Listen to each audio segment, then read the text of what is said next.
Me dice, en una explicación le digo, miren mi dedo. Y me dice, profe, no veo nada. Claro, tenía la cámara apagada del celular, entonces van a convivir con este Madariaga duplicado. Le tenía que decir, ¿usted quiere ser docente cuando ni siquiera ve un dedo? Retírese. ¿Cómo va? ¿Bien? Bien, Juan, quería hacerle una pregunta antes que empecemos. Sale. Eh, Vio que, bueno, todavía obviamente estamos en clase, hoy, mañana, qué sé yo. La pregunta... Esperen, quiero hacer una breve acotación con respecto a esto. Sí, Hoy es la última clase, digamos, formalmente. Pregúntenme todo lo que quieran, presentaré. Yo les voy a enviar algunas clases accesorias que tengo grabadas del año pasado, con esto del kirchnerismo y material nuevo. Mañana, finalmente, la reunión con la inspectora se levantó, con lo cual nos volvemos a encontrar, pero me gustaría que mañana cerremos con un debate entre ustedes, con lo que quieran. Es decir, aportes, una mirada que la habíamos pensado como un bien, debate, en fin, a partir del segundo trabajo, pero súmenle lo que quieran. Digo esto, bueno, dale. sí, bueno, medio que más o menos ya me contestó recién.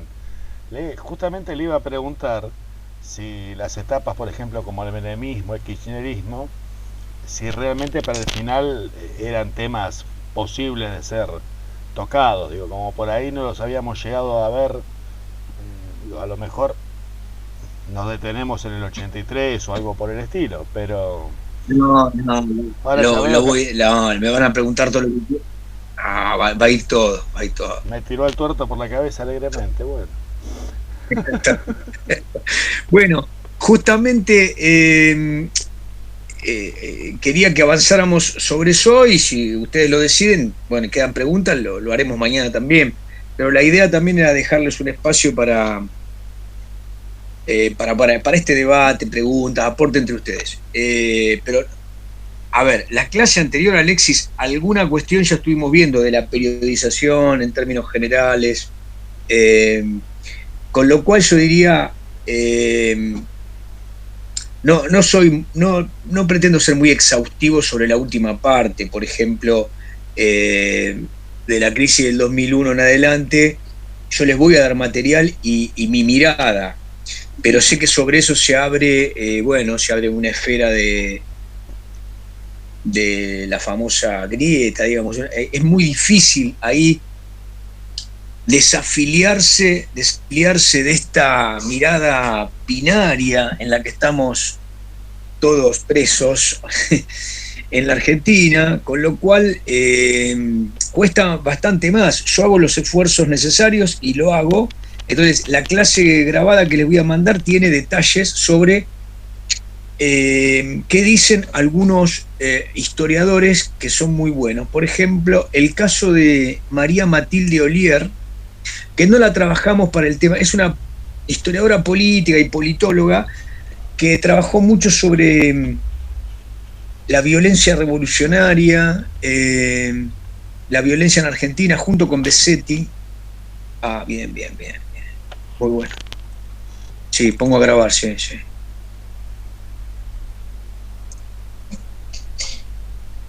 Saben que tengo un día terrible, ¿no? Ayer a la mañana me di la tercera dosis de AstraZeneca y es como que me pasó un camión por arriba. No, no me puedo reponer, ¿no? Terrible. Bueno, les decía, retomemos esto,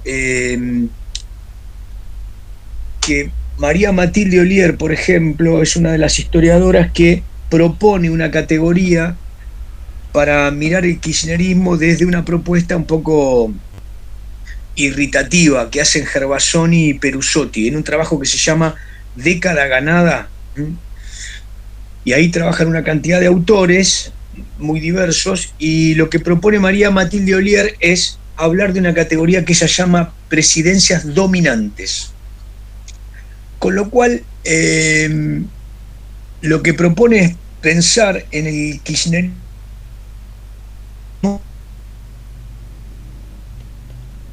como etapas pero dentro de una nueva vertiente hegemónica, es decir, el intento de una nueva hegemonía que vendría a superponerse a la hegemonía pretendida por el irigoyenismo a principios de siglo, la que continuó con el peronismo, y esta sería una que intentó bascular entre la vertiente peronista, pero con nuevos aditamentos propios de la década del 70 y del famoso trasvasamiento, que finalmente no operó como tal. Pero es muy interesante. A mí me parece que, por más que no lo discutamos en el final, si ustedes no eligen el tema, es bueno que lo discutamos acá en clase o que se los proponga, y yo les mando la clase grabada con la parte política, por ejemplo, de María Matilde Ollier, la mirada de Luis Alberto Romero, que es, si ustedes quieren, una mirada más controversial respecto al kirchnerismo, y otras miradas que son un poco más concesivas, como la de perdón,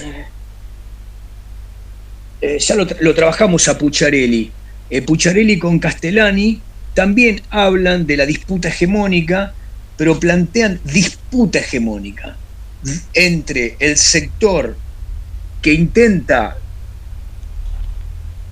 restaurar una hegemonía tendiente a los sectores concentrados de la economía, es decir, los vínculos entre el capitalismo internacional y, en este caso, lo que emergió durante el kirchnerismo, que fue el crecimiento de una gran exportación de commodities. Entonces, ahí se dio la principal disputa, 2008, entre el intento de una hegemonía kirchnerista en torno a la inclusión de los sectores marginados por el proceso del menemismo al 2001, y ese proceso de inclusión en general puede ser visto como el intento de una nueva sustitución de importaciones o una reinstalación de algunas vertientes de la producción manufacturera.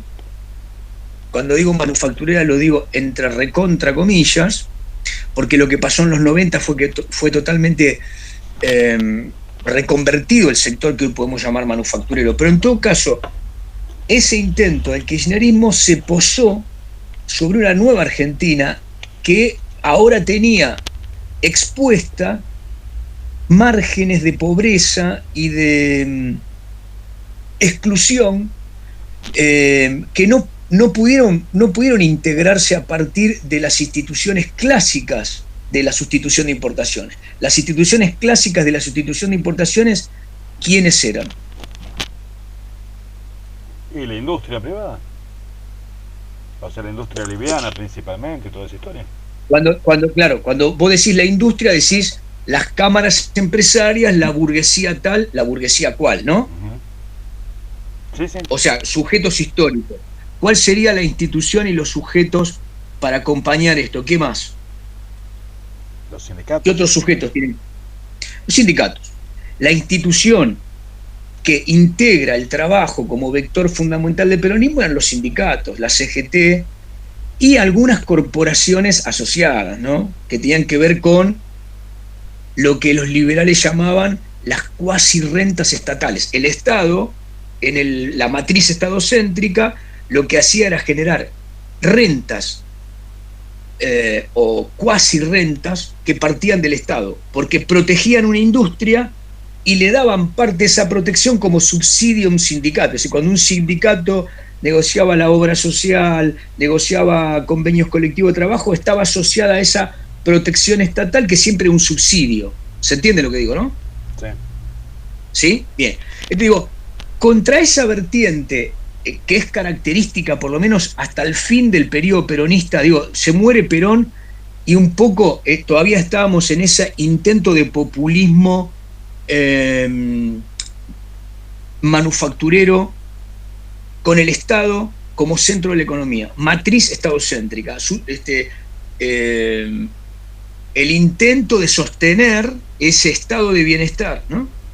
Nacido, digamos, un poco antes del peronismo, incipientemente, fines de los 30, principios de los 40. Bueno, es en ese marco se da la vieja sustitución de importaciones. Entonces, lo que viene a decir Pucciarelli es que después de la crisis del 2001 y hasta el 2003, la profundidad de la destrucción del salario, la profundidad de la desindustrialización, la profundidad de la pérdida de capacidad de negociación de los sectores trabajadores, genera un nuevo proceso político en el cual la nueva hegemonía no tiene que bascular solo sobre los antiguos sujetos de la sustitución de importaciones, es decir, la CGT y los sindicatos, sino que hay nuevos sectores, nuevos actores. ¿Quiénes son? Los desocupados, los que quedaron al margen, digamos, del sistema. Las organizaciones sociales. Bien, las organizaciones sociales y territoriales, digamos, ¿no? Bien. ¿Cómo está afiladito Facundo? ¿Vieron? Facundo está afilado.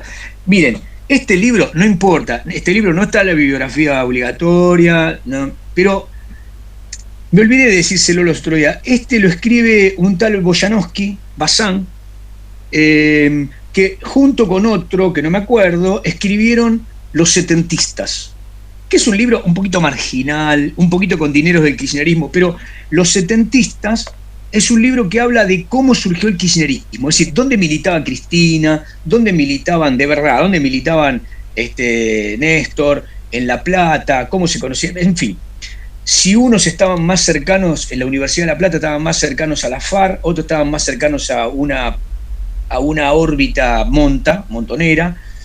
El jefe de Carlos Kirchner era Carlos Kunkel, que después fue diputado, que era abogado de militantes, ¿no? Bueno, entonces reconstruye la vida de esos setentistas, y la verdad que lo que nos dice es, bueno, los setentistas kirchneristas, digamos, como épica es bastante lavada, digamos, no fueron artífices centrales de los 70, pero lo interesante es que lo que quedó del kirchnerismo es la estructura simbólica de la necesidad de proponer después del 2001 una reinstalación de la utopía setentista, que es otra cosa.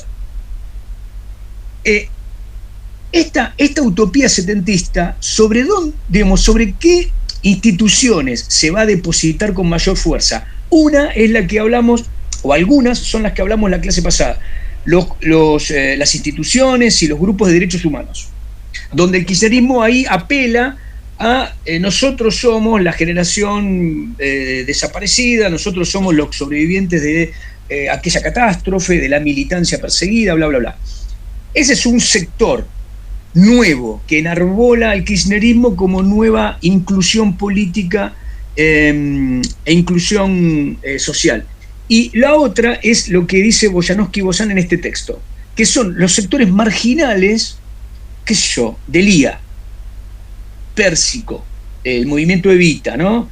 Alderete, la corriente clasista y combativa, que son algunos sectores desgajados del maoísmo, otros sectores cuasi peronistas. ¿Pero dónde surgen?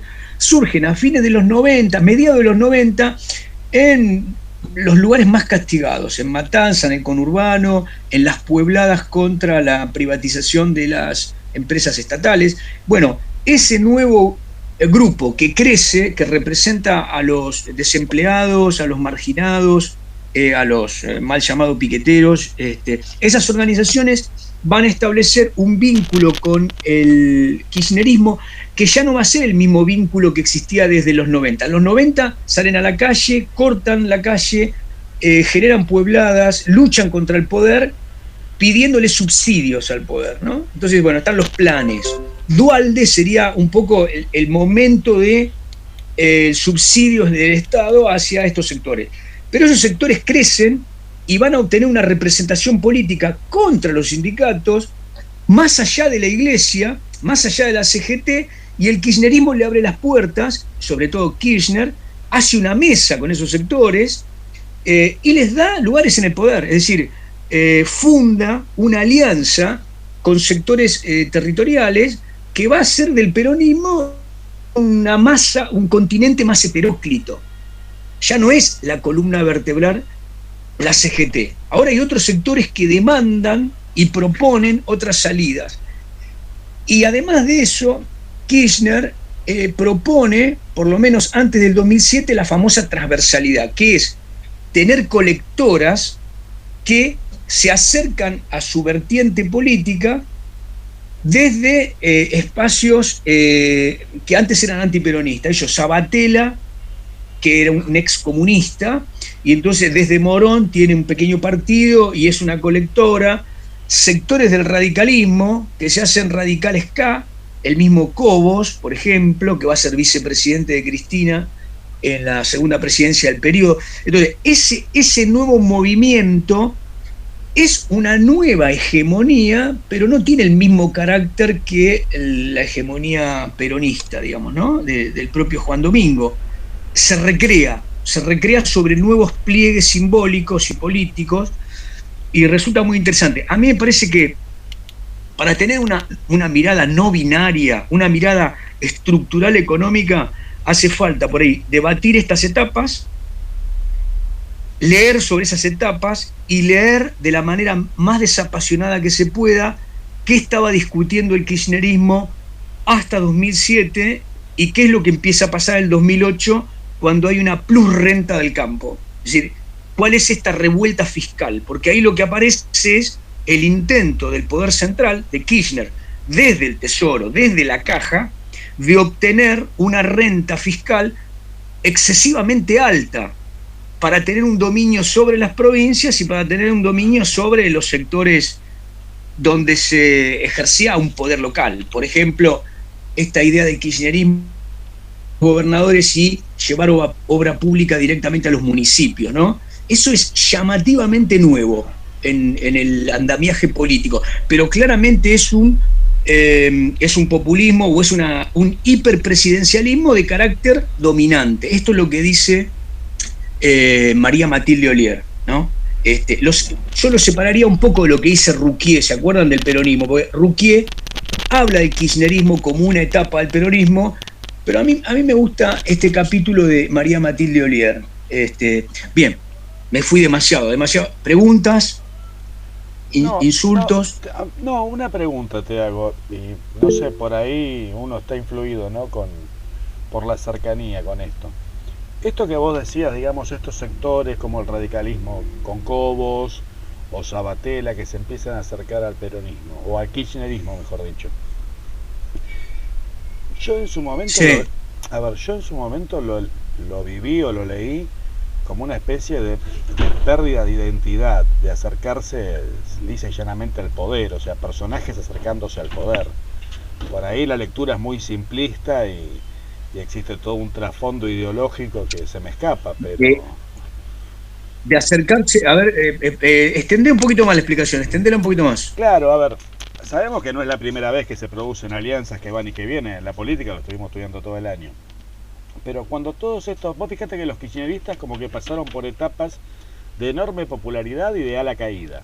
Hubo momentos en que nadie se quería sacar una foto con los Kirchner hasta que no se la sacaba Scioli, pobre manco que era el único que aparecía. Y yo tenía la sensación que en los momentos de mayor éxito político de los kirchneristas, muchos tipos se acercaban de distintos partidos, pero no como vertiente partidaria, sino a título personal acercándose al poder, ¿me entendés? No sé si logro ser claro. Vos lo que decís, eso sería oportunismo. Algo por el estilo, así lo entendía yo en ese momento, porque no me parecía que el radicalismo se hubiese fraccionado hacia el kirchnerismo, sino que algunos personajes se rajaban hacia ese lado, por ejemplo. Bueno, a mí me parece que por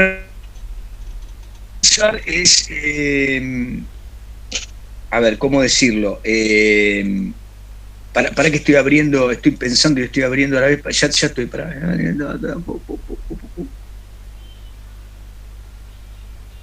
Para que abro otra... Bien. Yo lo pensaría desde este lugar. A ver, la democracia argentina, digamos, ¿se acuerdan? La explicación inicial era... esperen que presento, así se ve más claro esto.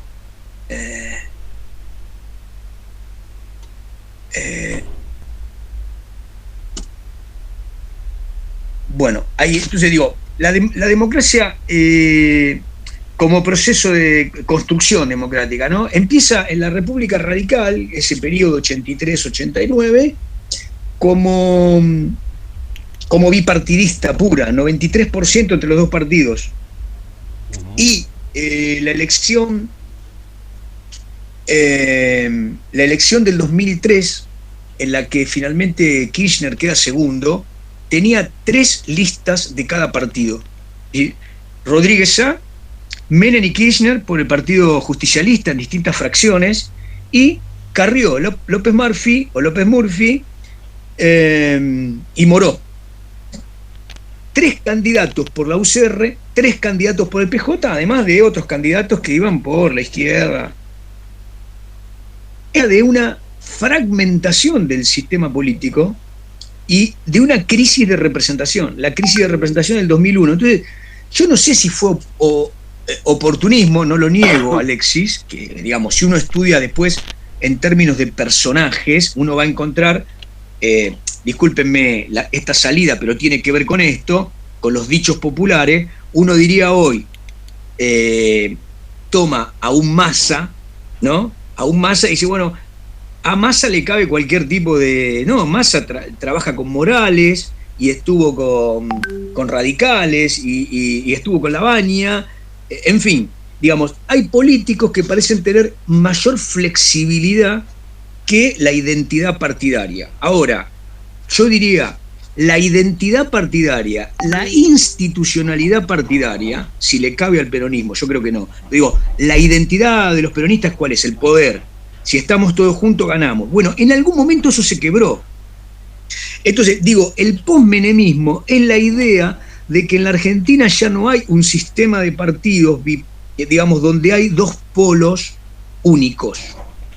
Lo que hay son potenciales coaliciones. Y yo diría más, en la medida que nos acercamos al presente, la posibilidad de que esas coaliciones vayan variando y que haya radicales y algunos peronistas más a la izquierda, yo diría más a la derecha, que piensan que cualquier tipo de coalición es mejor si enfrentamos a Cristina, por ejemplo, que es uno de los polos políticos del presente, o la misma, desde la izquierda, apoyar al Frente de Todos o al cristinismo, porque el otro polo es el PRO y Macri. Digo, la sensación es que hemos roto un sistema de identidades partidarias, pero ya hace un par de décadas. Entonces, estaría más por esta línea que por el puro oportunismo. No sé si me expliqué, ¿no? Como idea general. Profe, me acuerdo que el año pasado, con Olga, que vivimos, hay una política ciudadana o algo así, bueno, no me acuerdo bien cómo era la materia, que ella nos decía... Perdón, vamos a hacer un parate acá. La señora vicedirectora Olga Piñeiro te dio una materia y vos no te acordás el nombre de la materia. Perdón, política y ciudadana, algo así era, no me sale ahora. Educación cívica. Sí. Perfecto. No se llama así. Pará, educación cívica superior. Problemáticas políticas. Educación moral y cívica. Ahí va. Bueno, cuestión. Problemática jurídica y ciudadana. Nos había dicho que, digamos, una vez que, no sé si tiene que ver con esto que está diciendo, pero bueno, una vez que asume Menem, como que hay ese quiebre de lo que se entiende el partido político, ¿sí? Por lo que hablaba usted el otro día, de lo que quizás un político puede decir y después lo que hace, como esa contradicción, no sé si me explico. Entonces, como que hay un quiebre, bueno, de eso hablábamos el año pasado, hay un quiebre de representación del partido político en sí, y ahí empieza un poco lo que es la división del partido. No estoy hablando únicamente del peronismo, sino de esta identificación del partido político. Pará, Leila, dale un poquito más de espesor, que te ayuden tus compañeros. Yo les propongo un capítulo, ustedes van a leer Quiroga, pero yo en la bibliografía también les propongo un capítulo que lo escribe, si no me equivoco, Novaro y Palermo, sobre menemismo, que es muy interesante porque es muy, diría, de filosofía política. ¿Qué es lo que, esto que dijiste está muy bueno, ¿qué introduce Menem? en el escenario, en la política, en la realpolitik, en el sistema político argentino, introduce algo que genera realmente... ¿Cómo? ¿El personalismo? El cholulismo. Vamos por parte. Vamos por parte. Nosotros a principio de año dijimos que la categoría de unanimismo nacional, que sería el formato irigoyenista y después peronista y ahora kirchnerista, tiene como base de sustento la jefatura.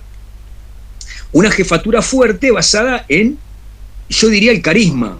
Digamos, hablando de Weber, no se basa en la tradición, se basa en el carisma.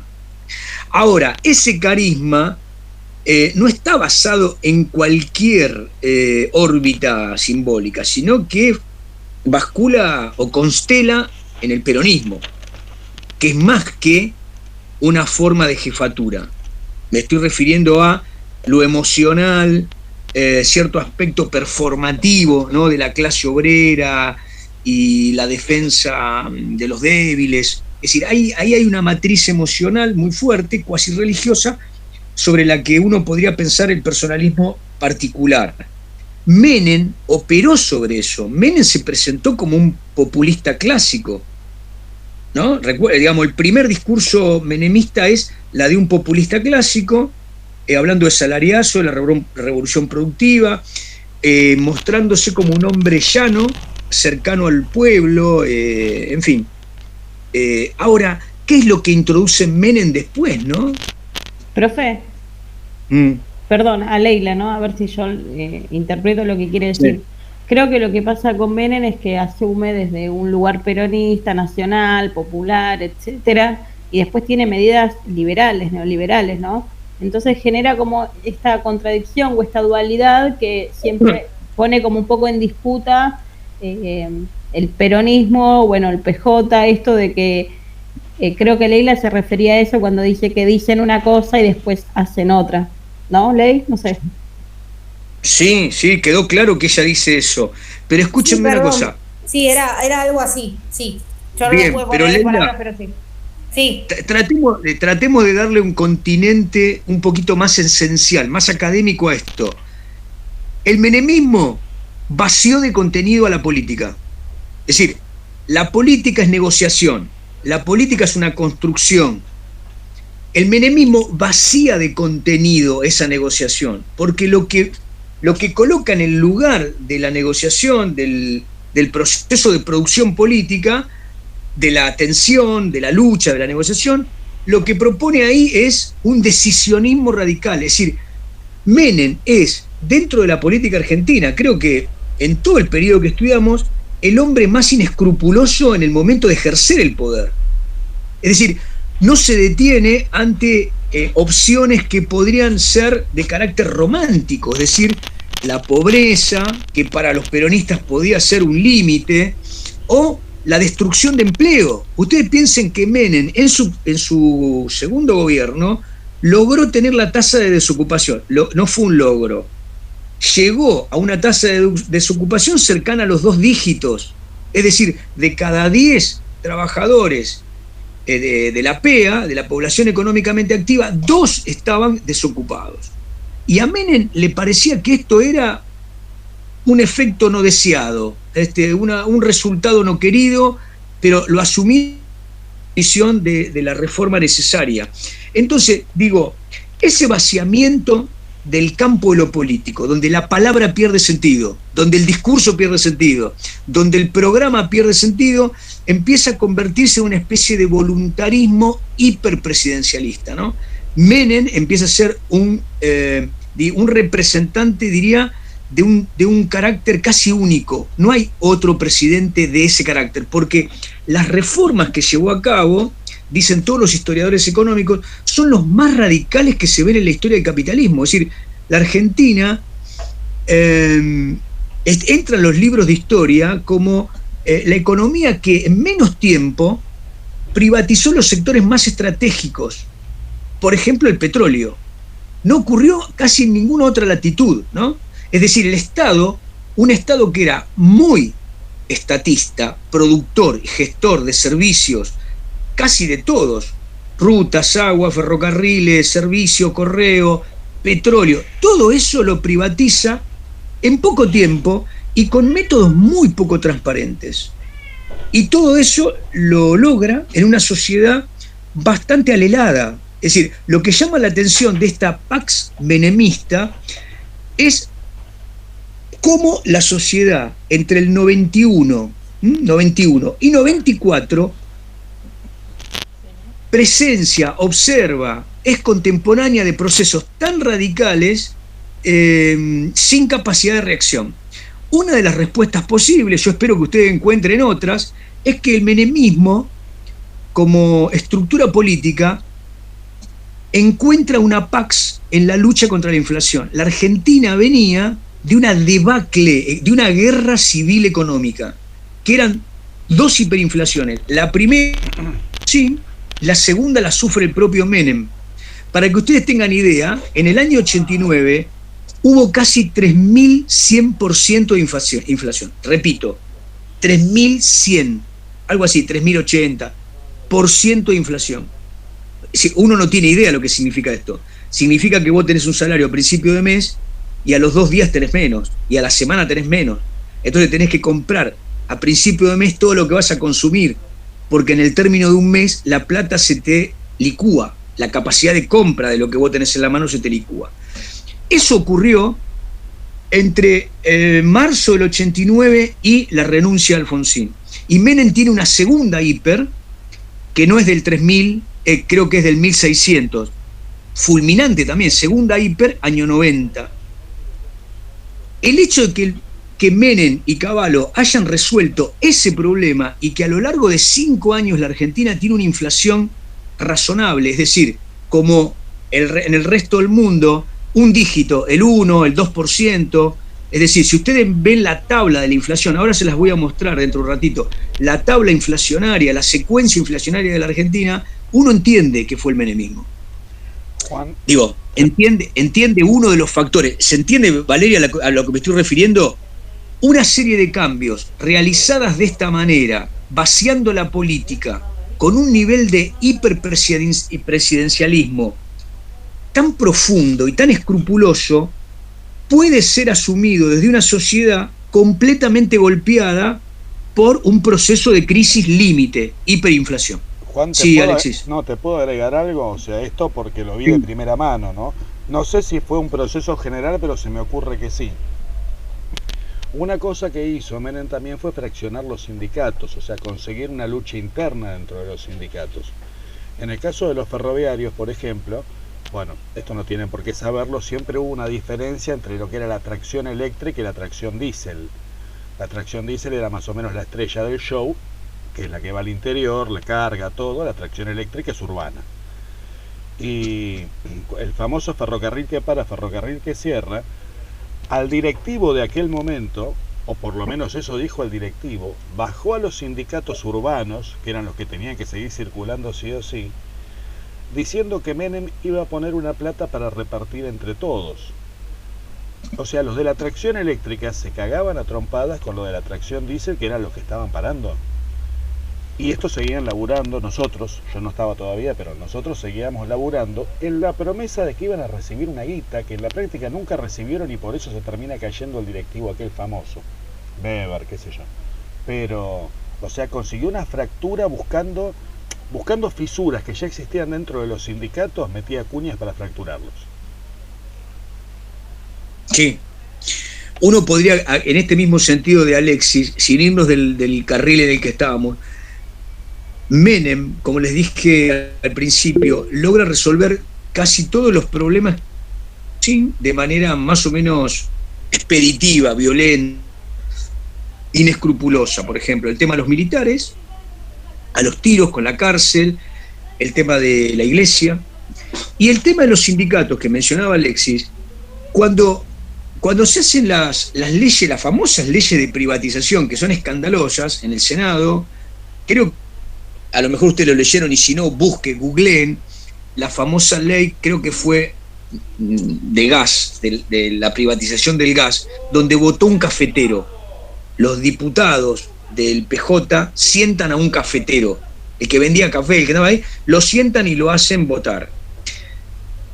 quiero decir, esto era válido, entre otras cosas, porque el resultado de esas privatizaciones hizo que los que llamamos hoy gordos, digamos, comercio, sanidad, empleados del Estado, empleados judiciales, los grandes sindicatos de la Argentina, que tienen centenares de miles de afiliados, formaran parte ahora de una nueva aristocracia de empresarios.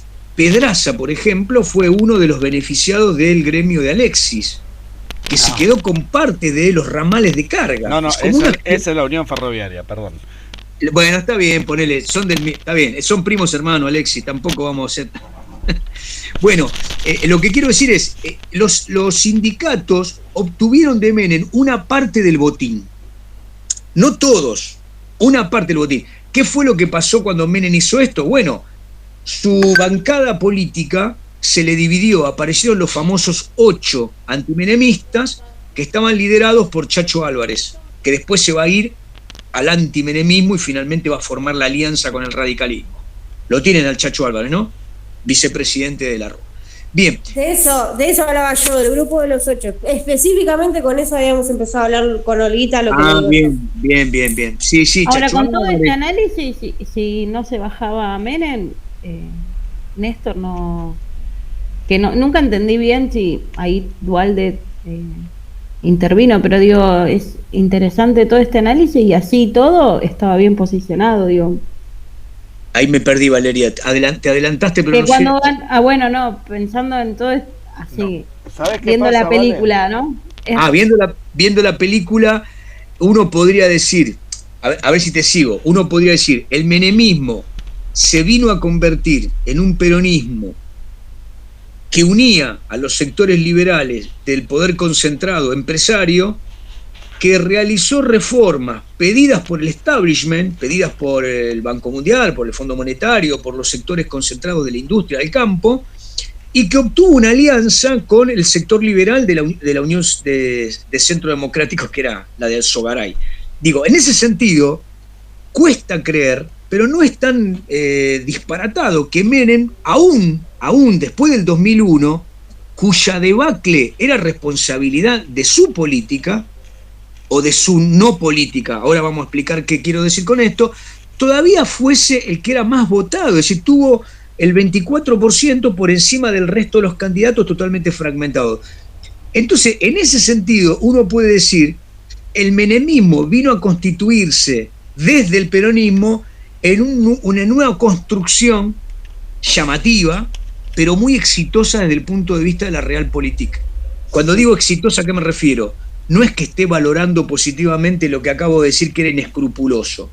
Lo que vengo a decir es que paralelamente a esta reforma del Estado, violenta, fugaz y corrupta, la Argentina obtenía en esos años un ingreso de capitales privados que sostenía la convertibilidad 1 a 1 y que hizo que la Argentina durante 5 años creciera al 8%. El Producto Bruto de la Argentina, el PBI per cápita, más alto durante muchas décadas, siguió siendo el del año 98. Claro, la Argentina no creció industrialmente, la Argentina creció en servicios. Durante el menemismo, los servicios bancarios, los servicios financieros, los servicios telefónicos, los servicios de hábitat, los servicios infraestructurales, hicieron que la Argentina se modernizara.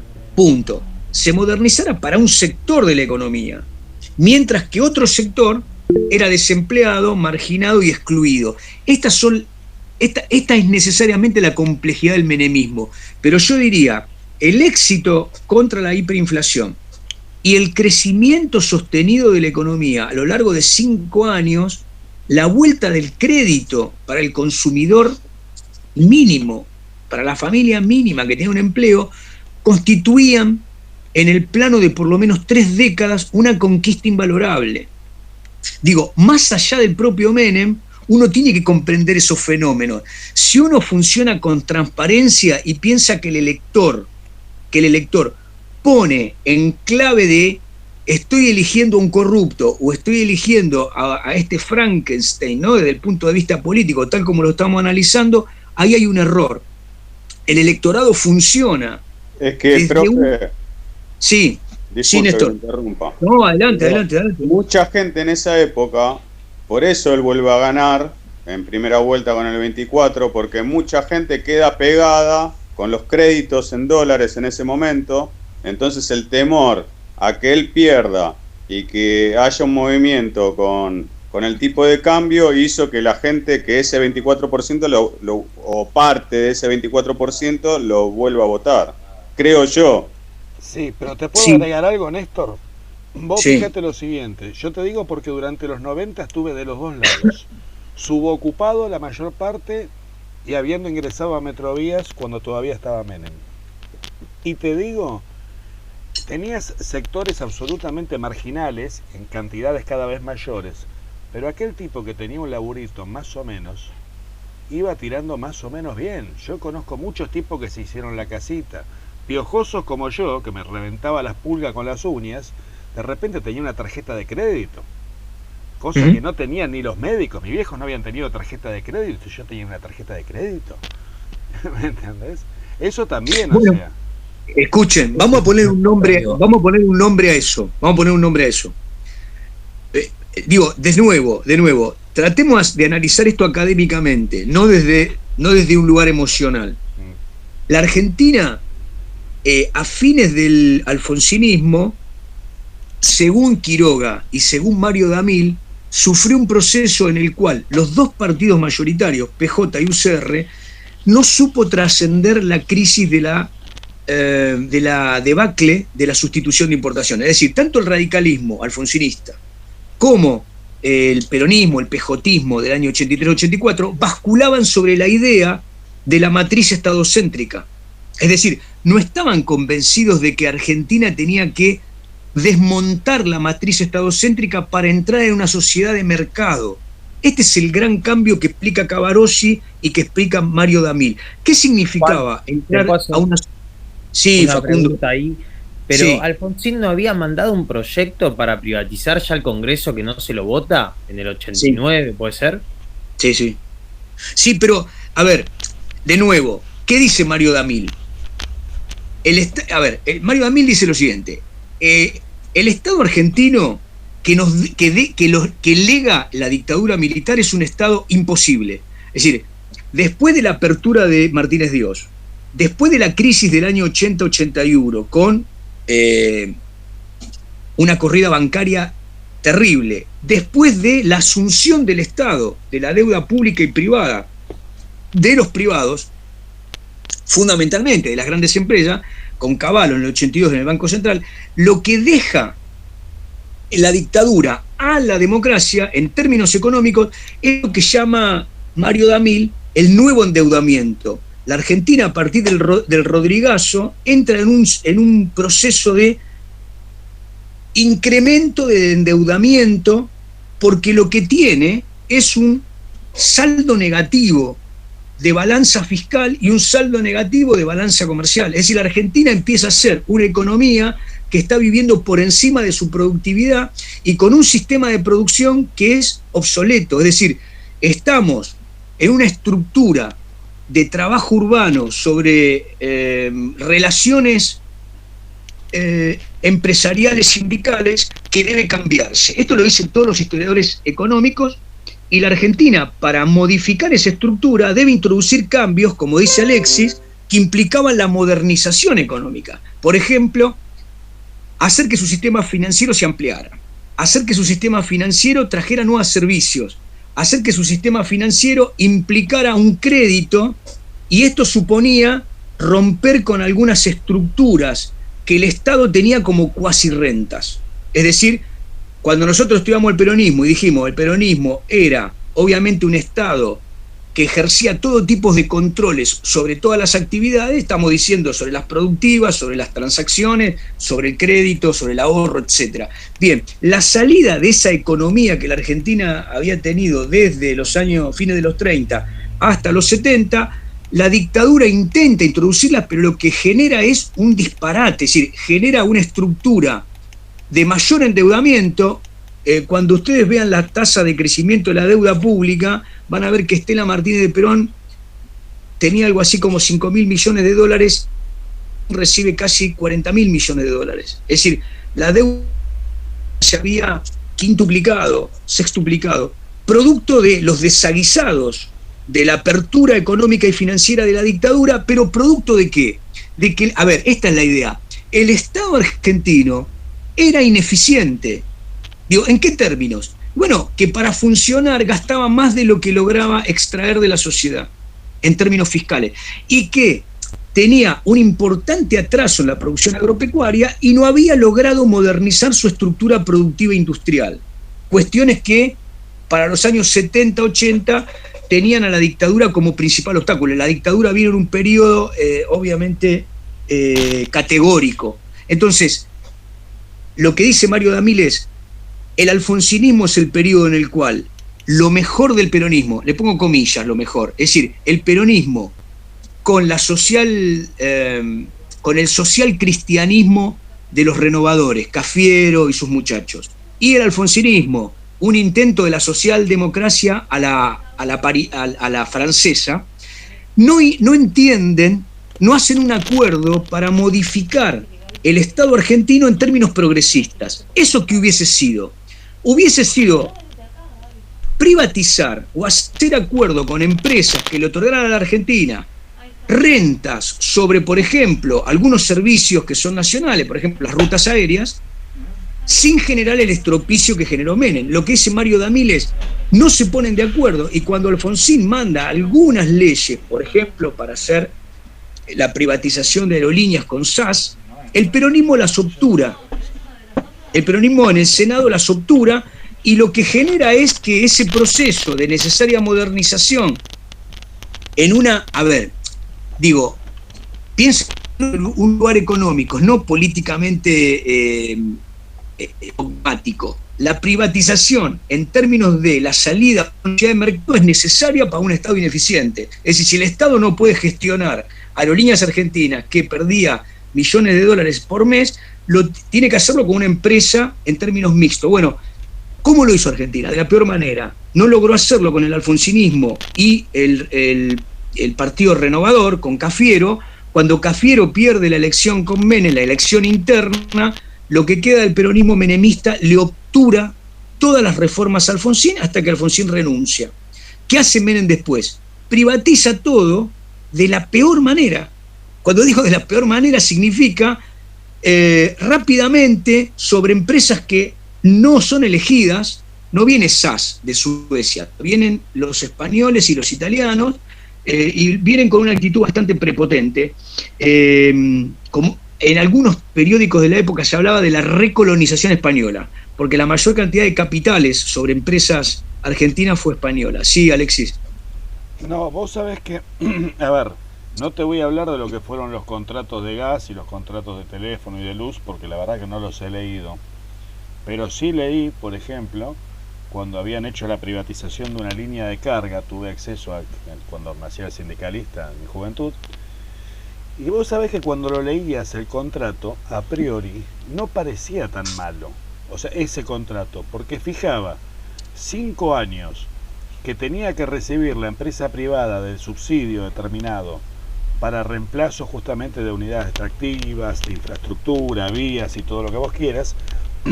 Después de los 5 años, no me acuerdo si dejaba 2, 3, 4 años en stand-by, que ni recibía ni ponía, y después empezaba a pagar un canon la empresa al Estado. O sea, que en la vida real nunca se terminaba completando porque aparentemente el Estado pagaba los subsidios en parte, entonces eso generaba unas obligaciones que después las empresas discutían, y en la vida real nunca se llegó al canon famoso y siempre se siguió subsidiando.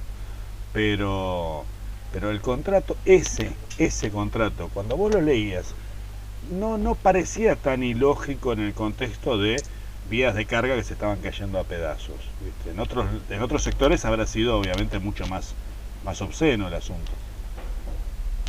Ahora vos que sos ferroviario, Alexis, ¿por qué el Estado seguía subsidiando la pérdida de los ferrocarriles, siendo que ya no le pertenecían al Estado, ya estaba privatizado? No, siempre, ¿qué era lo que pasó? Siempre le pertenecieron, lo que se privatizó fue el gerenciamiento.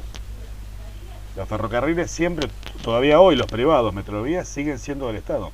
Los sueldos nuestros los paga el Estado, no los paga Metrovías. por ejemplo.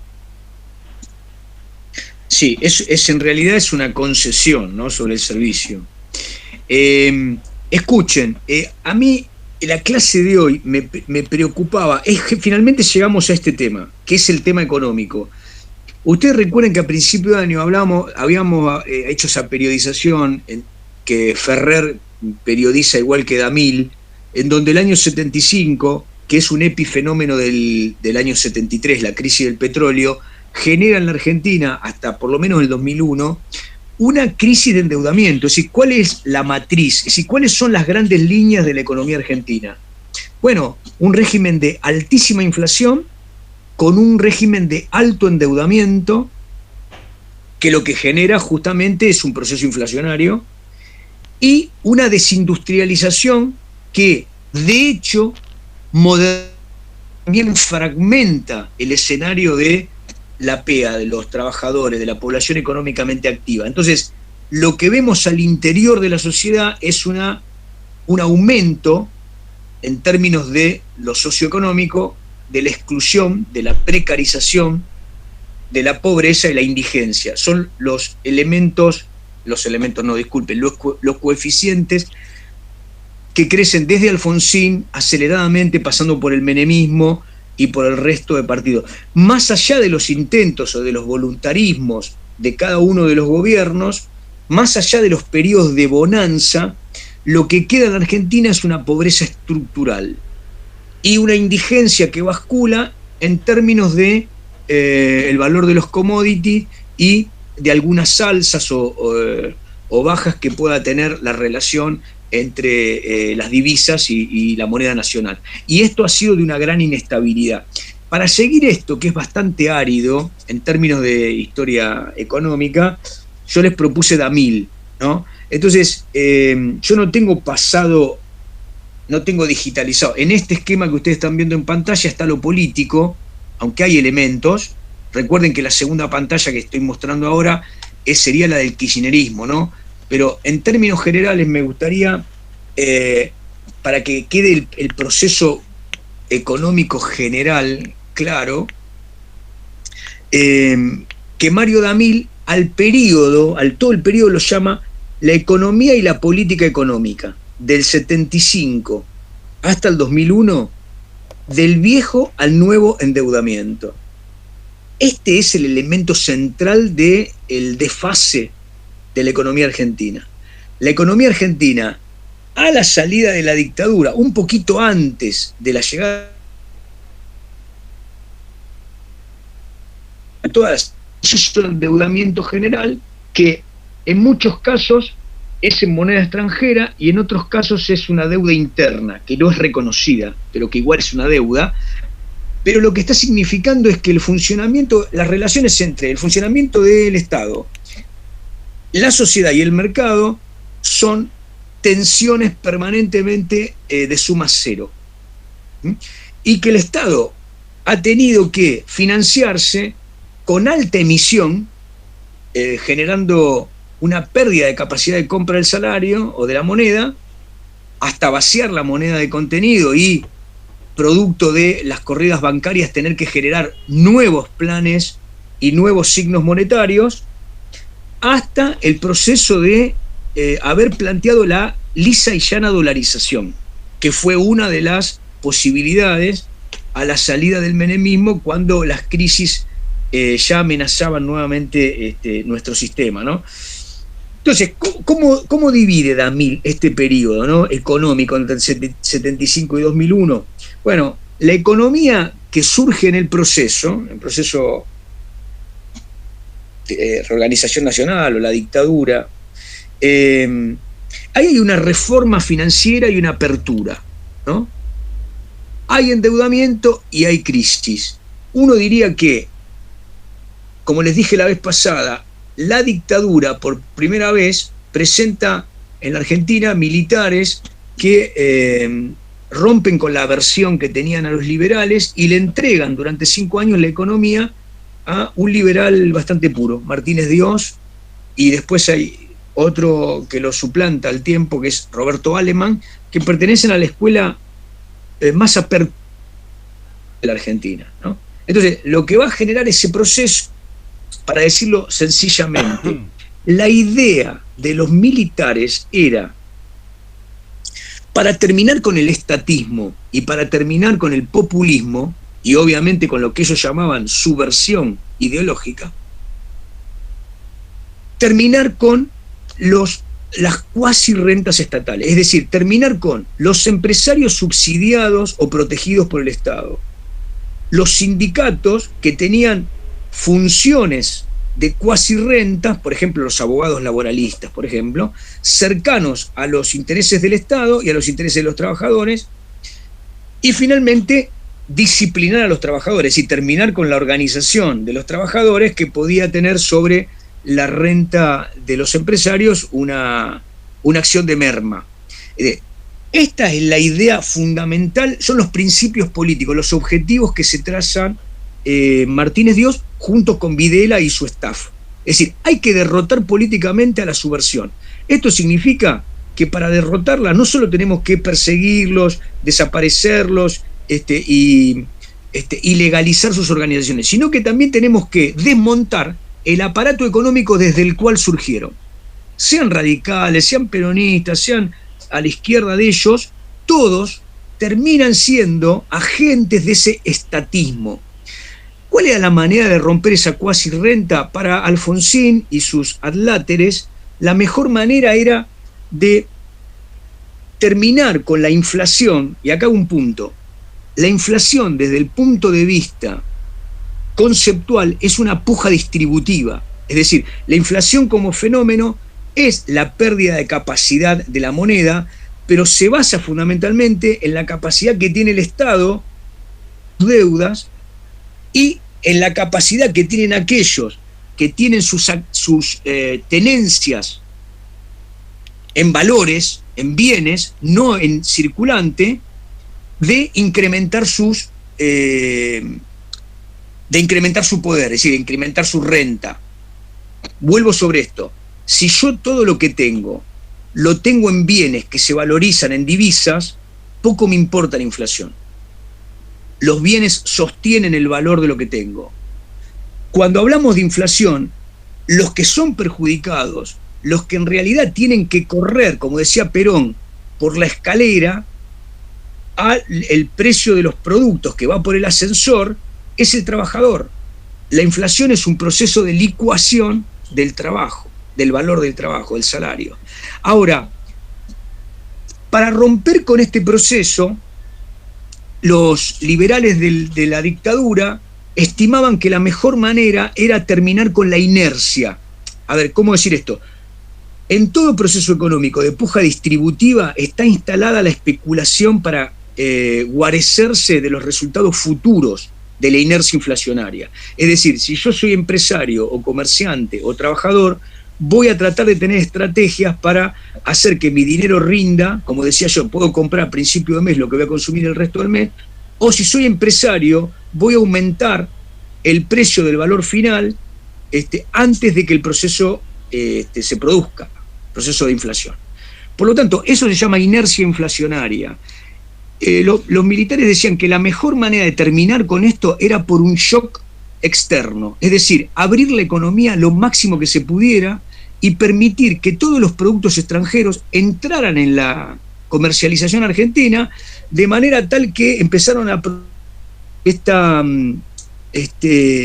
promoción, la competencia perfecta, ¿no? Y había publicidades donde mostraban que una silla argentina, alguien se sentaba y se caía, ¿no? Y la silla del extranjero. Entonces, digo, la idea de la destrucción del empresario ineficaz o ineficiente por vías del ingreso de la producción externa. Esto como idea de shock antiinflacionario y como idea de modernización de aquellos que tienen capacidad para introducir nueva tecnología estaba bastante bien.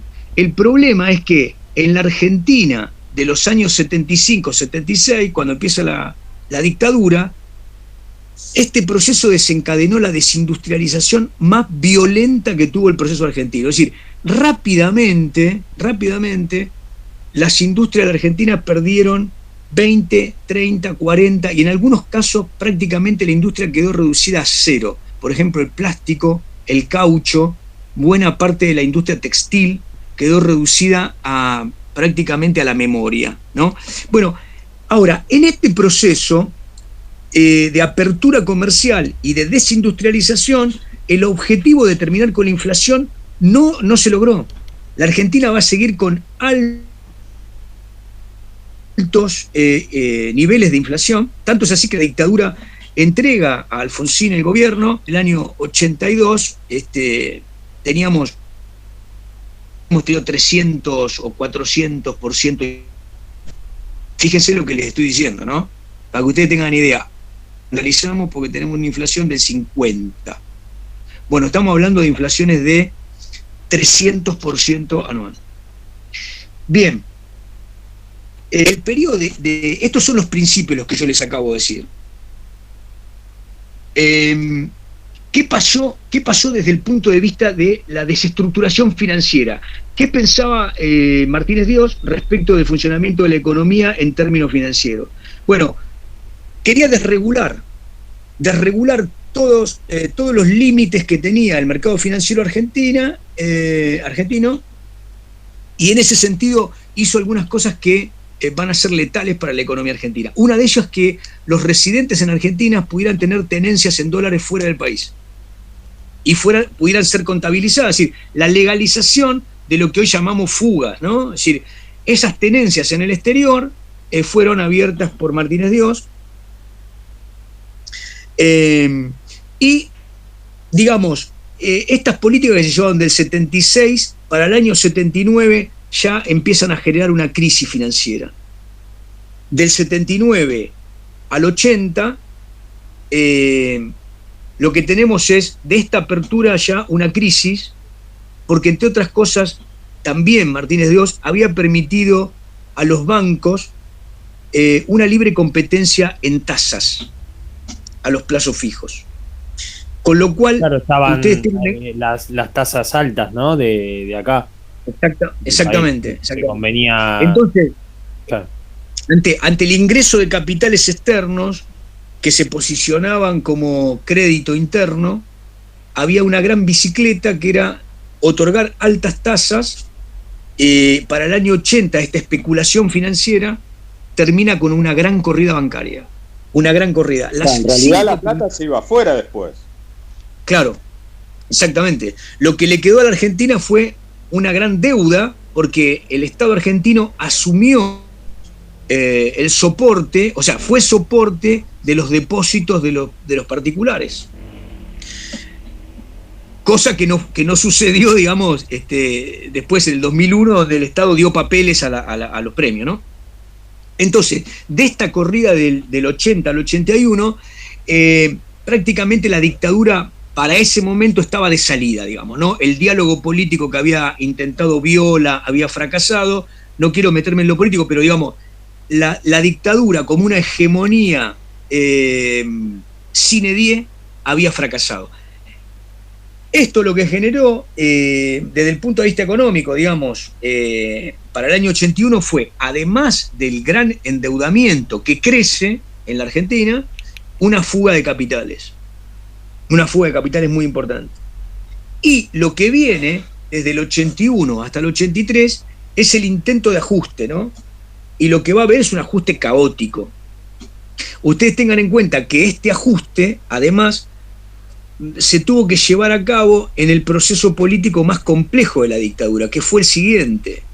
Videla, que fue el militar, digamos, el instituto de primus inter pares, el presidente dentro de la Junta, hace que Videla termine el segundo periodo y que lo suceda Viola. Viola no era favorable a la continuidad de la dictadura, sino que había empezado el diálogo con la multipartidaria y tenía como intención introducir a algunos peronistas para producir una salida. Se hablaba de un proceso cívico-militar. El intento era de generar alguna posibilidad de que, como siempre habían querido los militares, hubiese un gobierno de civiles y militares con los jefes de las tres armas dentro del gabinete, en forma permanente, como ministros plenipotenciarios plenos y y permanentes. Pero además querían crear un partido político encabezado por un civil, pero con los principios militares. Ese partido estaba encabezado con el apoyo de varias entidades del campo, Carvap entre ellas, y el que intentaba llevarlo a cabo era Jorge Aguado. Bien, esto va a fracasar porque obviamente con la crisis lo que hace Galtieri, que era el general, digamos, mimado por la Escuela de las Américas, por Estados Unidos, es darle un golpe a Viola cuando se enferma, sacarlo del poder, un golpe dentro del golpe, y finalmente Galtieri entiende que el momento que vive la dictadura desde el punto de vista económico solamente puede ser saldado con un gran shock emocional, patriótico, que es la salida a Malvinas, ¿no? Esto es lo que dice Quiroga, lo que dice Cavarossi, casi todos los autores plantean esta hipótesis. No obstante, la Argentina tenía entre sus hipótesis de conflicto la posibilidad de algún hecho que pusiera sobre el territorio el debate de lo que las Naciones Unidas ya había proclamado como derechos de la Argentina, ¿no? sobre las islas. Bueno, la cuestión es que, vamos a lo económico, Malvinas, el proceso del conflicto bélico, lo que genera son más deudas porque la Argentina tiene que comprar una cantidad de misiles, aviones y demás, lo que incrementa la deuda y el proceso de caos económico que recibe Alfonsín. Digo, para ponerlo de nuevo en contexto económico, Alfonsín recibe una deuda externa que al principio de la dictadura era más bien un servicio que llevaban a cabo los petrodólares, es decir, había una afluencia de los centros capitalistas y financieros mundiales que querían prestar, porque había gran liquidez en el mercado financiero mundial. Pero a la salida de la dictadura, año 83-84, para todas las economías latinoamericanas, con la baja de los precios de los commodities, los problemas de proteccionismo en las economías centrales y el incremento de las tasas de interés, esas deudas en dólares se van a convertir en el principal problema latinoamericano. Es decir, Alfonsín recibe una deuda impagable y entonces, lo digo rápido antes que se canse porque ya quedaron pocos, Alfonsín va a llevar a cabo 3 planes económicos. Es decir, el primero es un plan gradualista, ¿no? Que intenta bajar la inflación y fracasa estrepitosamente. A ver, para que ustedes entiendan, ¿qué le pasaba a Alfonsín? Alfonsín tenía que seguir haciendo funcionar un Estado que era un Estado con casi el 400% de inflación, con una inercia del 400% de inflación, con una gran crisis de la industria, con una gran crisis externa. La Argentina exportaba cada vez menos, y entonces lo que intenta en ese año 84 es un plan que se llama gradualista, es decir, tratar de bajar la inercia inflacionaria y negociar la deuda con el resto de los países americanos. Ese plan fracasa estrepitosamente. Bueno, el año 85 es el año de la crisis económica de Alfonsín, y Alfonsín lleva a cabo 2 planes económicos más. Uno, el más importante, en el 86, cambia la moneda. Aparece el Austral. Es un plan de shock antiinflacionario. El Austral nace valiendo $0.80 y se congelan los salarios, se congelan las tarifas de la energía. Hay un acuerdo con empresarios, pero la inercia inflacionaria continúa y estoy siendo lo más sintético que puedo. Para el año 87, fines de 87, el plan está acabado, el plan Austral, y nace un nuevo plan liderado por Rodolfo Terraño con los llamados capitanes de la industria. Es decir, Amalita Fortabat, Pérez Companc, Ratazzi, Macri, etcétera, etcétera. Las principales 7 u 8 empresas de la Argentina acompañan al gobierno en un plan que se llamó Plan Primavera. También era un plan nuevamente antiinflacionario que trataba de estabilizar las variables de la economía argentina. Bien, A ver, voy a tratar de explicarlo fácil. ¿Qué es lo que ocurre a partir del año 88? A partir del año 88 había dos vertientes del peronismo, ¿no? El peronismo populista de Menem, que colectó lo peor que había en el peronismo, es decir, los sectores marginales de la derecha fascista, sectores cuando digo muy marginales, eran muy marginales, ¿no? Y el aparato partidario estaba dominado por Antonio Cafiero en la provincia de Buenos Aires. Estaba con De la Sota, estaba con Manzano, estaba con los sectores del peronismo que eran más moderados y que negociaban con el alfonsinismo. Bien, en el año 88 van a internas, la primera vez que el sindicalismo también, profe. ¿Cómo? El sindicalismo también cumple un rol importante. Sí, ni hablar. Vos te referís a los paros, ¿no? A los trotskismos, sí. Pero no, yo me refería a esto, a las expectativas de los empresarios. Cuando en el 88 Menem le gana la interna a Cafiero, todas las expectativas de regularizar la negociación empresaria, económica desde el Estado empieza a perderse, ¿no? Y, digamos, el discurso, no quiero cargar las tintas sobre esto, pero digo, ustedes después lo van a analizar.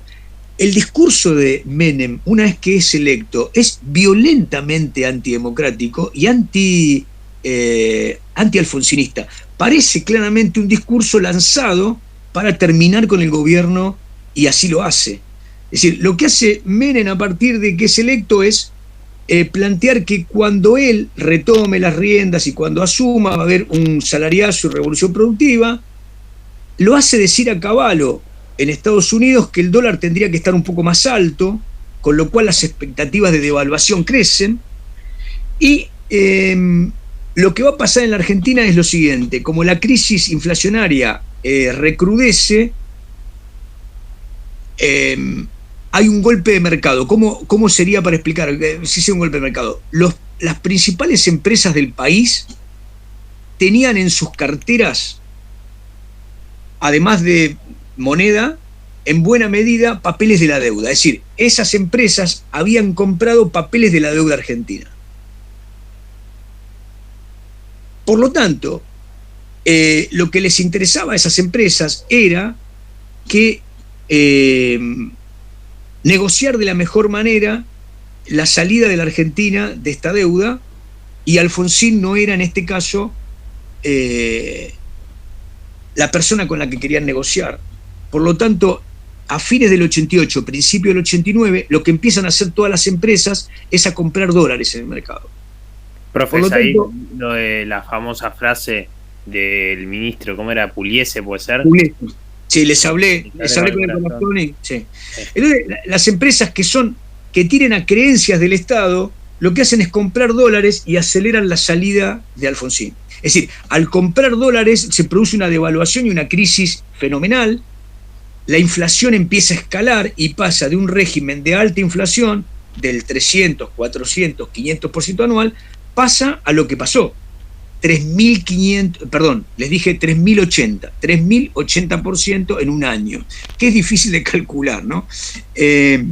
A veces cuando yo pienso cuánto me salió alguna cosa, cuando encuentro una factura vieja, no lo puedes creer, porque son muchos ceros que perdió la moneda. Bueno, en ese contexto entonces se produce la crisis definitiva de este intento de Alfonsín en términos de sostener la matriz estadocéntrica, y digamos, lo que deja Alfonsín es un crecimiento de la deuda tenue, la deuda no crece tanto como en el periodo de la dictadura, y lo que hereda Menem es un país con una necesidad de shock. Entonces, Menem, ¿qué hace? Tiene al principio dos planes. Tiene un plan, escuchen bien, que es entregarle la economía a la empresa Bunge y Bor.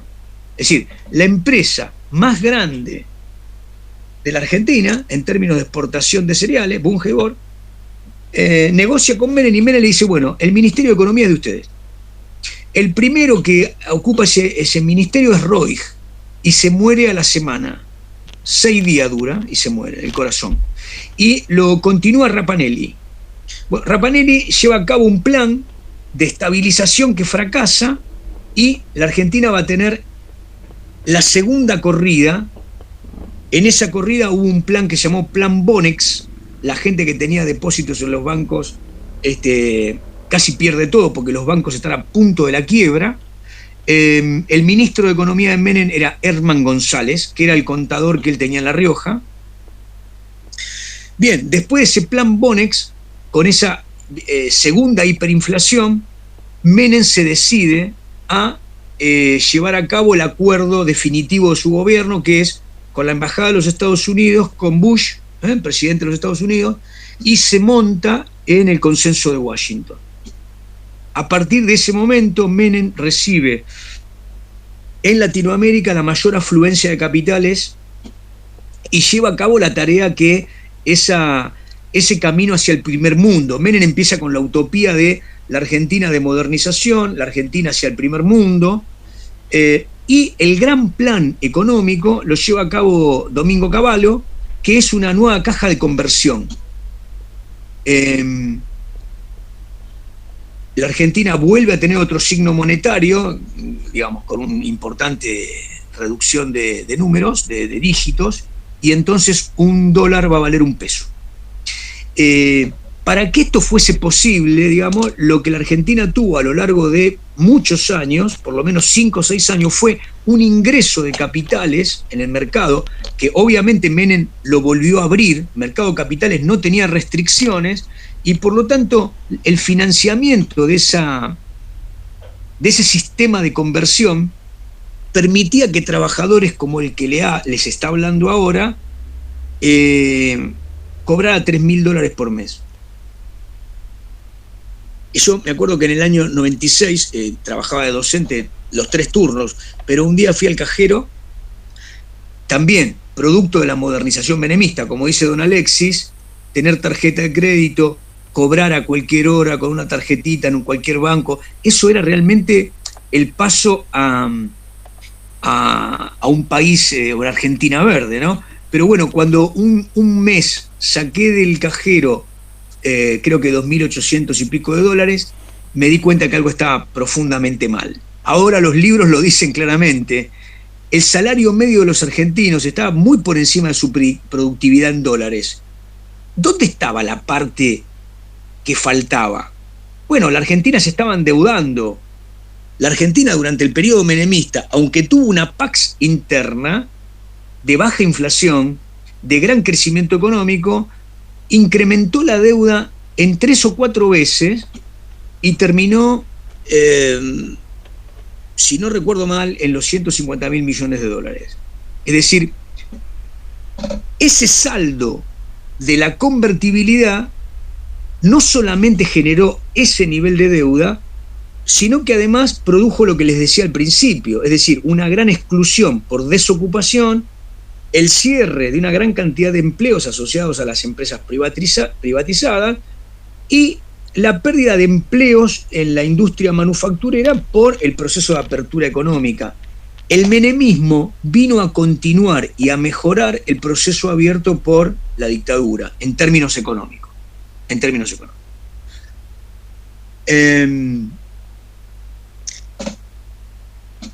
Está de suyo que a partir del año 95, el menemismo también empezó a mostrarle a los analistas económicos otro problema de la convertibilidad, que era el siguiente: cuando uno deposita la política económica, la política macro, en la conversión con una moneda extranjera, se queda sin política económica.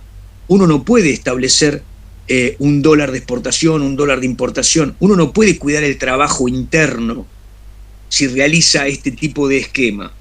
Entonces, lo que empezó a pasar es que donde había una crisis mundial, la que fuera, primero fue la de Brasil, después fue la de México, después fue la de Rusia, cada una de esas crisis mundiales nos afectaba directamente, porque ante cada crisis lo que hacían los capitales era fluir hacia un centro financiero y abandonar la plaza. Esto generaba obviamente retracción, problemas en el crédito, etc.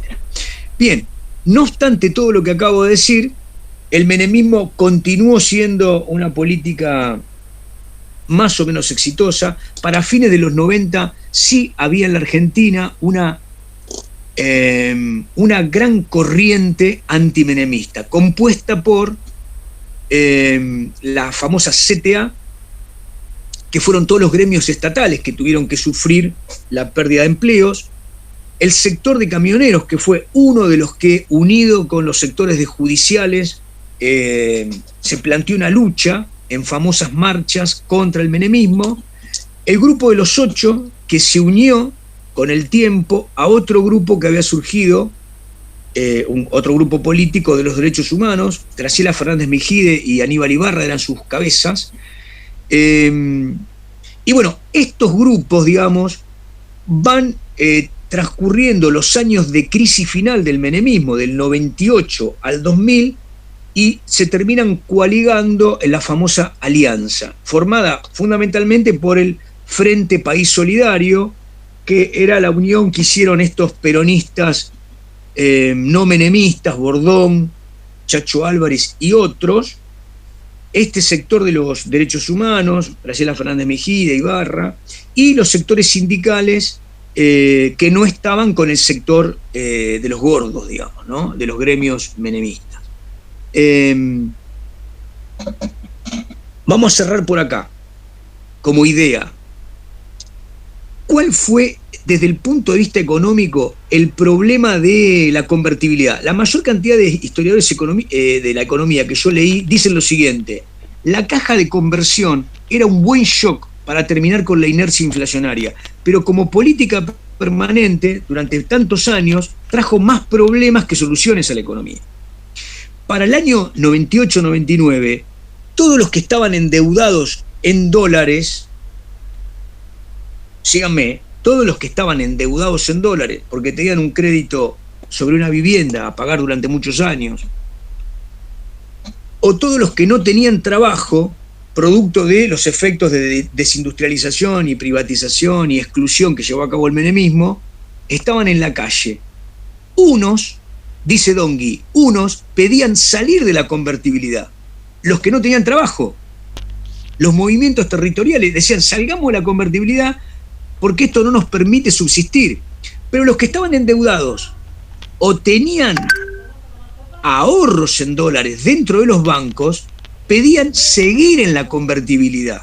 Entonces, dice Dongui, llamativamente, la crisis del menemismo del 99 al 2000 se parecía en una gran protesta donde en la calle se encontraban abrazados los que querían seguir con la convertibilidad y los que querían terminar con la convertibilidad. Llamativamente, el 2001 es el fin de la convertibilidad, lo que nos hace sacar dos conclusiones. La alianza fue un posmenemismo. La alianza, desde el punto de vista político, se presentó como un romanticismo antimenemista. Es decir, para superar a Menem, nosotros no vamos a robar, nosotros no seremos corruptos, nosotros no seremos inescrupulosos, pero vamos a seguir con la política económica de Menem, que fue lo que pasó. Con lo cual, el menemismo continuó después del 2000 como crisis. Se fue profundizando esta crisis hasta que el propio de la Rúa tuvo que volver a llamar al propio Cavallo para que viniera a tratar de morigerar los resultados de esa salida furiosa de la convertibilidad que se llevaba a cabo, ustedes se acuerdan, con el corralito, el corralón, que significaba lisa y llanamente que los contribuyentes o los trabajadores no pudieran ir a los bancos a sacar su dinero, porque esto constituía una corrida que no tenía fin. Bien, para terminar hoy, el 2001, dicho desde el punto de vista económico, es ni más ni menos que el estallido de ese proceso inflacionario que había empezado con la dictadura y que fue administrado de distintas maneras y que no dio como más resultado que una explosión que dejó como resultado en el 2001 una crisis de representación sin parangón. Es decir, todos los partidos se fragmentaron, como vimos, en tres: Partido Justicialista, el Radical y los demás sectores. Muchos outsiders, es decir, sectores que hablaban de la política como antipolítica, empezaron a tener en el electorado mayor escucha, y finalmente sectores trotskistas tuvieron representación en el Parlamento, producto de este vacío de representación, ¿no? Luis Zamora, por ejemplo, fue electo diputado. Desde el punto de vista económico, lo que va a quedar de todo este proceso de administración neoliberal del menemismo, de modernización, es un gran endeudamiento, una gran exclusión, una gran desocupación y con esto sí termino, lo que viene es cómo compensar a todos los que fueron dañados por ese proceso. Entonces, el Estado va a... Sí. Perdón, dijo una frase recién cuando dijo la convertibilidad fue el shock, algo de la inflación, no entendí lo que dijo ahí. Algo claro, así dijo. La convertibilidad fue un programa de shock antiinflacionario. Eso, ¿qué significaría eso? Vos venís con una inercia inflacionaria, ¿no? La inercia inflacionaria, ¿qué implica? Que vos perdés la capacidad de compra de tu salario. Suponete que vos cobrás 100 lucas hoy y la inflación fuese 400% anual. Dividila 12. Hacela fácil. O sea, tenés casi el 20%, el 15% de inflación mensual. O sea que cuando vos cobras 100, a final del mes tenés 85. ¿Me seguís? ¿Qué tratás de hacer vos para conservar el valor? O comprás bienes que vas a consumir, y si te sobra plata porque vos no gastás todo lo que ganás, comprás algo que retenga el valor de tu salario.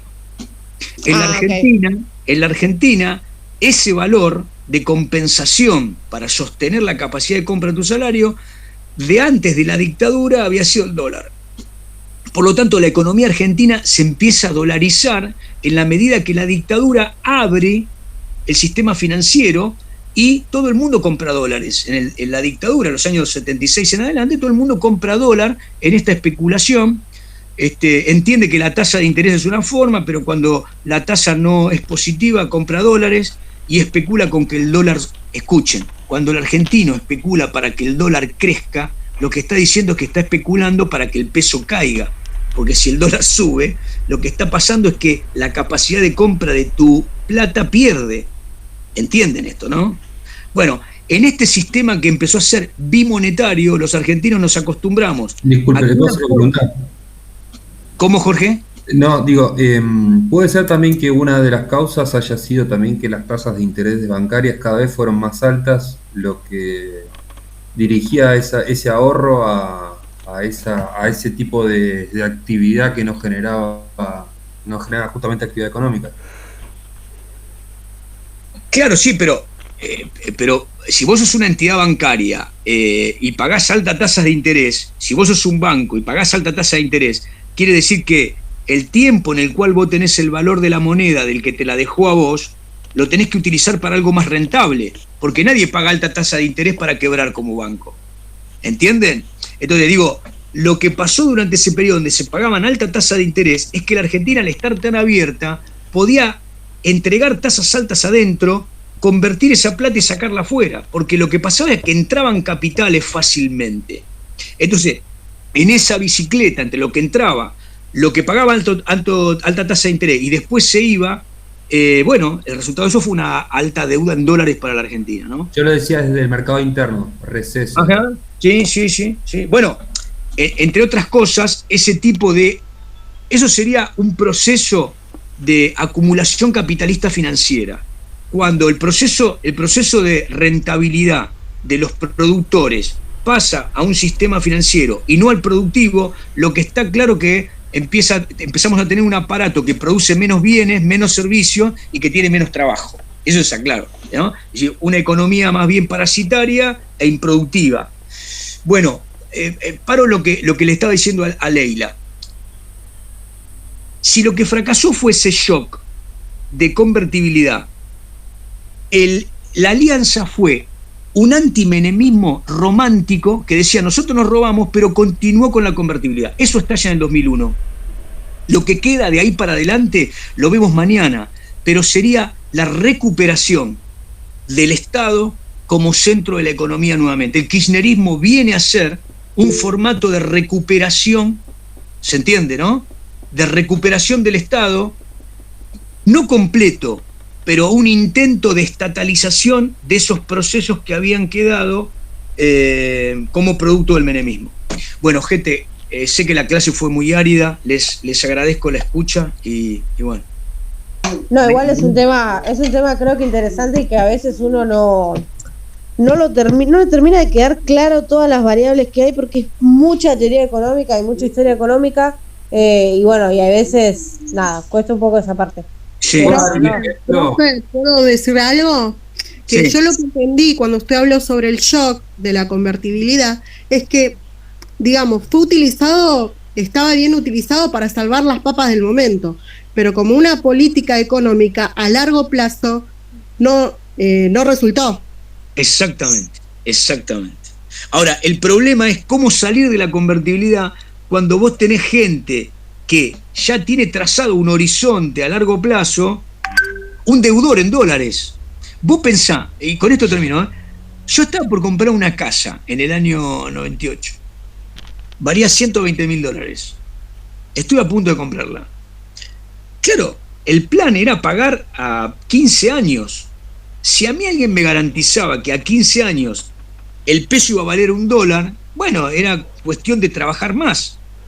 Los que yo finalmente no me metí porque como sé algo de economía dije, no, esto va a explotar. Digo, había demasiadas variables para darte cuenta que iba a explotar. Por ejemplo, yo no podía cobrar como trabajador del Estado, siendo maestro o siendo profesor, $3.000 mensuales. Eso era un disparatado, aunque a mí me convenía, digamos, ¿no? Pero yo veía que los que trabajaban arduamente en una pyme no ganaban ni un tercio, ganaban $1.000. Entonces digo, acá algo está mal. Un país no puede funcionar desde ese lugar. El Estado me está dando demasiado a mí por impericia, por mal funcionamiento. Muy bien. Si yo hubiese comprado la casa en el 98, 3 años después, esos $120.000 se iban a multiplicar por 4. Porque el dólar pasó, el peso pasó de 1-1 a 4-1. La gente que paseó por la calle gritando y golpeando los bancos porque tenía un crédito hipotecario, pagó 4 veces su casa. 4 veces. Y su salario se derrumbó a partir del 2001, porque la Argentina entró en una depresión absoluta. ¿Entienden, no? Una crisis de la más severa. Los que habían trabajado durante años y habían confiado sus ahorros a dejarlos en dólares, y ahora el banco cerraba y le decía, no tengo tus dólares, no están, no te puedo dar nada, te doy un papelito.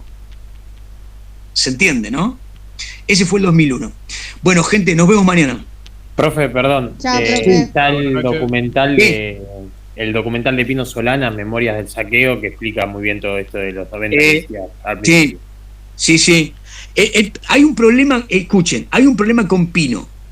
Yo vi todos los documentales de Pino. A mí me siguen gustando mucho más los documentales de Pino de los años 60, ¿vieron? De antes del Cordobazo. Me parece que la grabación con Perón me parece de lo mejor que tiene el cine documental argentino. Ahora, Pino, en cuanto empieza a ser ya el fin del menemismo, le empieza a dar a sus documentales una cosa un poco romántica que suena viejo. Se va por la teoría económica y empieza a añorar una economía peronista y peronista que no es posible, ¿entienden? Porque, digamos, la modernización del mercado mundial hace que por más que nosotros querramos, no podemos vivir en una estructura económica porque, bueno, no le podemos vender ni comprar nada a nadie. Ahí me parece que Pino adolece un poco de teoría económica, pero de cualquier manera, los documentales son valiosísimos, Facundo, sí, me parece muy recomendable. Explica esto que vos decías al principio de los recursos energéticos del país. Creo que dice que ningún país en el mundo, salvo por una guerra, perdió la soberanía energética, y Argentina sí, cuando lo privatizó. Por supuesto, sí, es una locura. Bueno, gente, gracias por la atención, nos vemos mañana. Chao, profe, gracias. Chao. Buenas noches.